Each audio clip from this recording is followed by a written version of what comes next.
यावर्षीच्या गणेशोत्सवात तरुण मंडळांना एकाच दिवशी म्हणजेच सोमवारी 14 सप्टेंबरला आगमन तर शुक्रवारी 25 सप्टेंबरला गणेश विसर्जन मिरवणुका काढण्यासाठी परवानगी दिली जाणार आहे. नियम मोडणाऱ्यांवर कठोर कायदेशीर कारवाई करण्याचा इशारा पोलीस अधीक्षक निलोत्पल यांनी दिलाय. गेल्या काही वर्षांपासून कोल्हापूर शहरात भागातील वर्चस्वातून शक्तीप्रदर्शन करण्यासाठी सार्वजनिक तरुण मंडळं वेगवेगळ्या तारखांना गणेश आगमन आणि विसर्जन मिरवणुका काढतात. पण यामुळे प्रशासनावर प्रचंड ताण येतोय.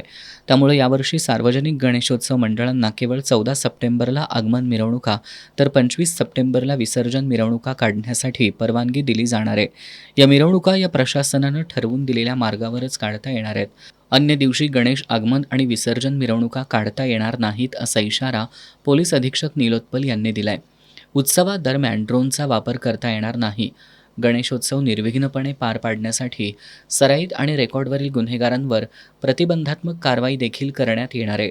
पोलीस प्रशासनाच्या वतीनं शनिवारी पोलीस मुख्यालयात आयोजित केलेल्या गुन्हे आढावा बैठकीत हे निर्णय घेण्यात आले.